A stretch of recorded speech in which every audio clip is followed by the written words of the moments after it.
আলাইকুম দর্শক, আজকে আমরা যাচ্ছি এক ভুতুরে পরিবেশে। জানি না কি হবে সেইখানে। দেখছেন আগে থেকে এত কুয়াশা।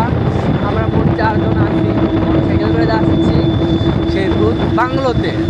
যাই হোক, আপনাদেরকে আমরা আপডেট দিতে থাকবো ভূত বাংলো রাইডে। এখন মেন রোড থেকে আমরা এখন নেমে যাচ্ছি। দেখুন এমনি পুরো শান্ত জায়গা, গ্রামের মধ্যে।